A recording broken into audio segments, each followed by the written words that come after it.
Hello students, आप सभी का हमारे यूट्यूब चैनल में हार्दिक स्वागत है। आज की इस वीडियो में बात करने वाले हैं Kota university BEd first year के सेकंड सेमेस्टर एग्ज़ाम से रिलेटेड।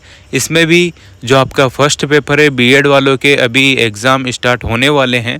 अक्टूबर में ही उनके एग्ज़ाम थे, तो पहला पेपर आपका नॉलेज एंड करिकुलम वाला होगा, तो उसी से रिलेटेड ये वीडियो है। इसमें आप लोगों को मैं मोस्ट इम्पोर्टेंट क्वेश्चन बताऊंगा, जो भी आपका सिलेबस है और जो भी यूनिट वाइज है वो सारी चीज़ें यहाँ पर कवर करूँगा, और जो क्वेश्चन यहाँ पर बार बार रिपीट होते हैं वो भी आप लोगों को बताया जाएगा।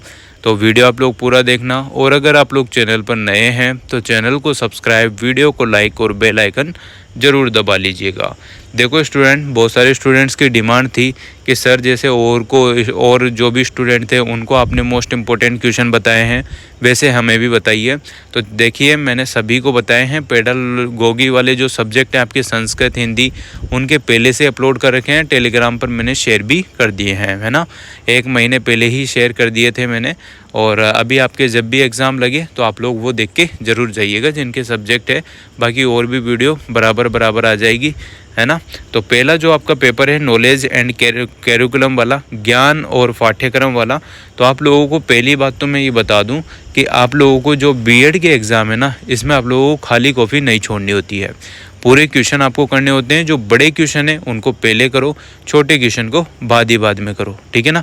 और पूरी कॉपी भरने की कोशिश किया करो। 35 पेज है तो कम से कम 30 के पार पेज तो भरने ही होते हैं 3 घंटे में। अब आप कैसे भरते हैं उससे रिलेटेड एक वीडियो मैंने बना रखी है कि बीएड की कॉपी कैसे लिखे, तो आप लोगों को काफ़ी हेल्प हो जाएगी। एक बार ज़रूर देख लेना, 1 रुपया भी आपका नहीं लगेगा, फ्री ऑफ एडवाइस है। तो बिल्कुल डिस्क्रिप्शन में लिंक है, जाइए और फटाफट से देखिए। अगर वैसे आप लोग कॉपी लिखेंगे तो मेरी तरह आप भी टॉप कर जाएंगे आराम से, ठीक है।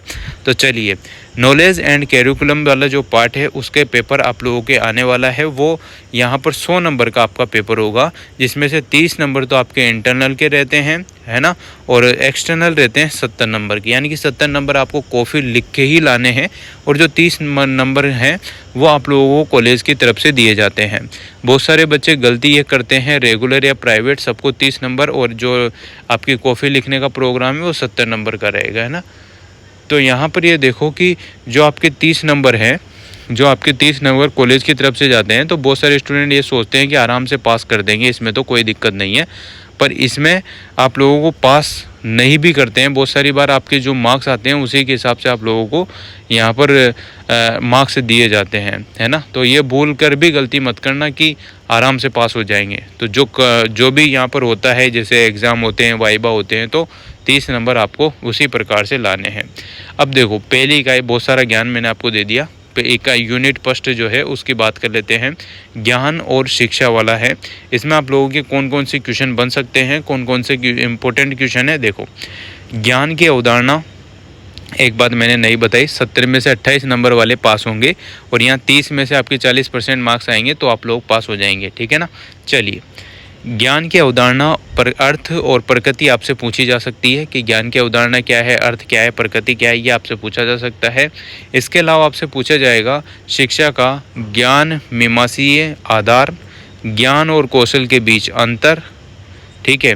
इसके बाद शिक्षण और परीक्षण, ठीक है, ज्ञान और सूचना तथा कारण और विश्वास।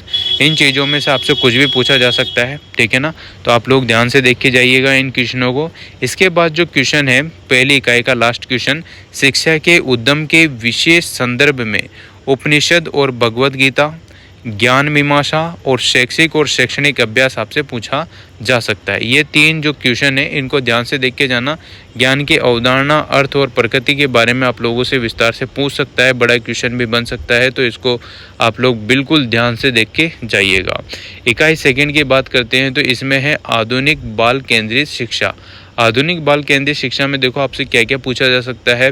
आधुनिक केंद्रित शिक्षा पूछ सकता है, उसमें आप लोगों से गतिविधि पूछी जा सकती है, खोज और संवाद पूछा जा सकता है, गांधी गिज्जूबाई बघेल का पूछा जा सकता है, टैगोर के संदर्भ में आप लोगों से चीज़ें पूछी जा सकती है, ठीक है ना।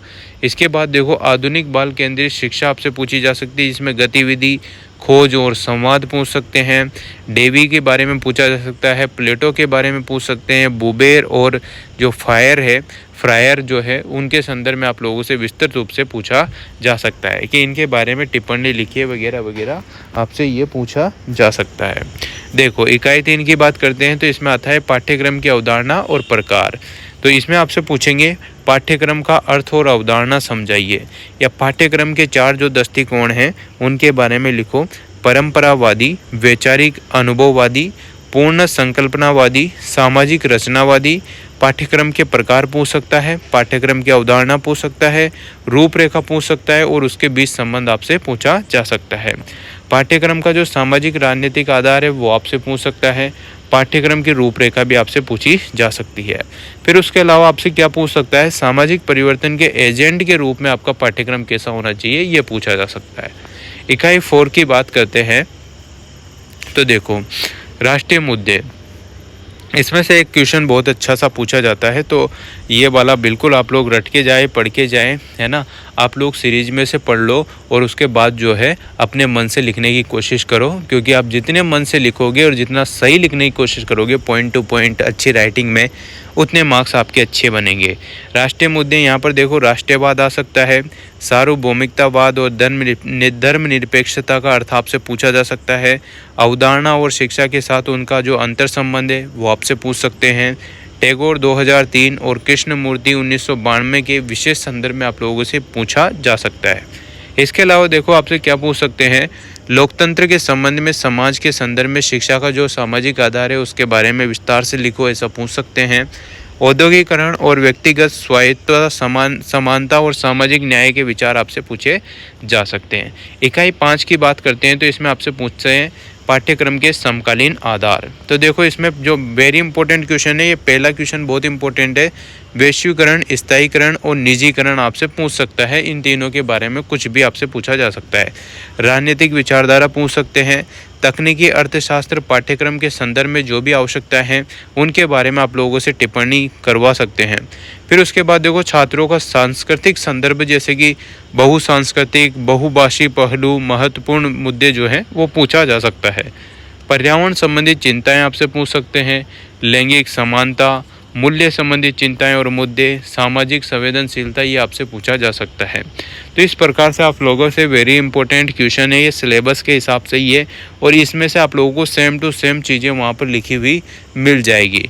नॉलेज एंड कैरिकुलम वाला जो पार्ट है राजहंस की सीरीज से आप लोग पढ़ेंगे तो काफ़ी अच्छा लिखा हुआ है, ज़्यादा हार्ड भी नहीं है, ज़्यादा लो भी नहीं है, नॉर्मल प्रोसेस है। एक बार आप रीड आउट कर लो, फिर अपने मन से उसको ट्रांसफ़र करके लिख दिया करो, है ना। उसकी भाषा मत लिखा करो, सेम टू सेम थोड़ा बहुत ट्रांसफ़र करके लिखा करो, ठीक है। Thank you so much. Video अगर अच्छी लगी हो तो like, comment, share and subscribe.